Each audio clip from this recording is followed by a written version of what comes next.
saya Devri Dwista Rahma. Saya dari kelas P, mata kuliah Irigasi dan Bangunan Air 2. Pada kesempatan kali ini, saya dan rekan-rekan akan menerangkan bagian-bagian bangunan utama pada irigasi dan bangunan air. Macam-macam bangunan utama yaitu yang pertama bangunan pengelak, kemudian bangunan pengambilan, kemudian bangunan pembilas atau bangunan penguras, kemudian ada kantong lumpur, dan ada bangunan pengaturan sungai, kemudian ada bangunan pelengkap. Untuk kali ini saya ingin menjelaskan contoh bangunan utama pada Bendung Kelambu yang berada di Kabupaten Grobogan.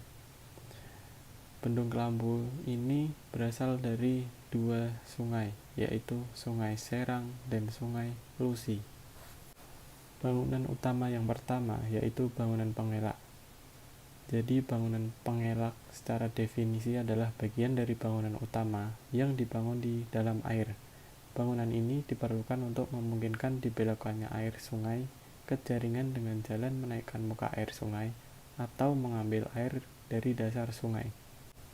Jadi secara singkatnya, bangunan pengelak itu bangunan untuk mengelakkan air sungai atau untuk membelokkan air sungai.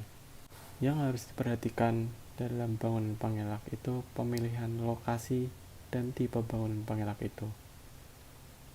Lokasi dan tipe bangunan pengelak dipengaruhi oleh yang pertama itu sungai itu sendiri, dan yang kedua ada elevasi yang diperlukan untuk irigasi.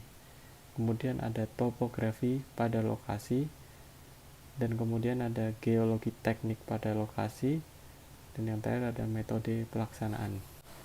Ada dua tipe bangunan pengelak, yaitu yang pertama bangunan yang mempengaruhi muka air, kemudian ada bangunan yang tidak mempengaruhi muka air atau bangunan muka air bebas. Untuk contoh bangunan yang mempengaruhi muka air yaitu yang pertama ada bendung pelimpah, kemudian ada bendung gerak. Dan bangunan yang tidak mempengaruhi muka air atau bangunan muka air bebas, itu contohnya ada pengambilan bebas, pompa, dan bendung dengan saringan bawah.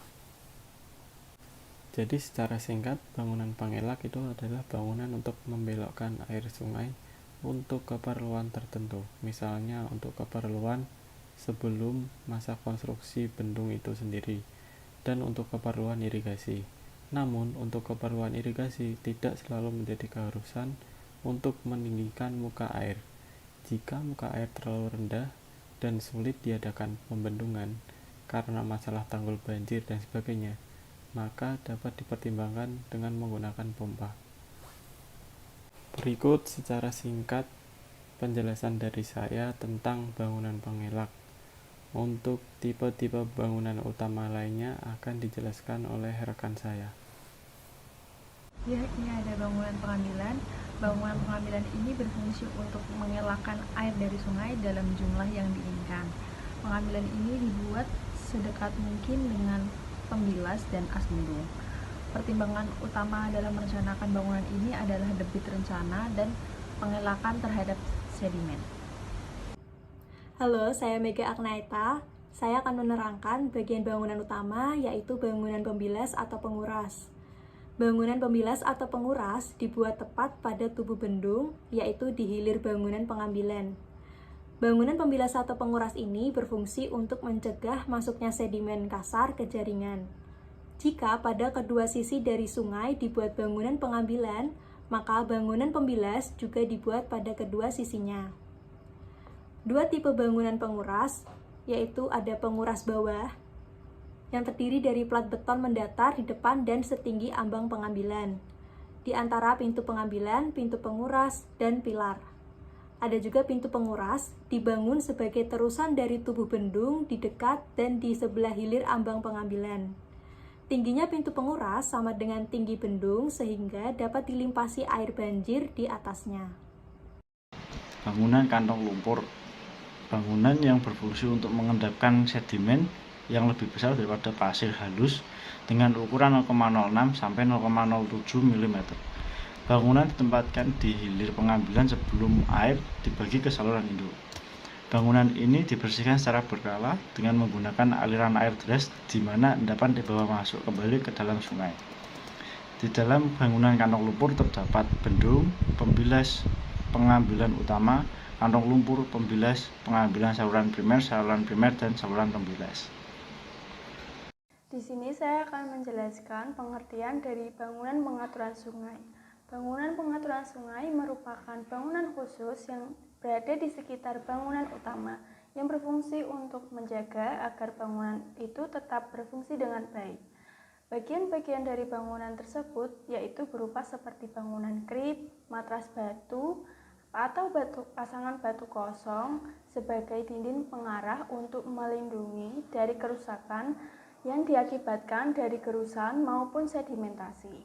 Lalu ada tanggul banjir yang berfungsi untuk melindungi lahan yang berdekatan terhadap banjir. Lalu ada juga saringan yang berfungsi untuk melindungi agar pengambilan atau pembilas bawah tidak tersumbat. Dan selanjutnya yang terakhir ada tanggul penutup, yaitu berfungsi untuk menutup bagian-bagian sungai yang lama. Selanjutnya saya akan menjelaskan tentang bangunan pelengkap. Bangunan pelengkap sendiri yaitu ada beberapa, yaitu seperti pengukuran debit sungai dan saluran. Yang kedua ada pengoperasian pintu air, yang ketiga ada alat komunikasi, dan yang keempat ada jembatan untuk pemeriksaan, yang terakhir ada instalasi tenaga mikrohidro. Sekian penjelasan dari kelompok kami tentang materi bangunan utama. Terima kasih, selamat bertemu di materi-materi selanjutnya.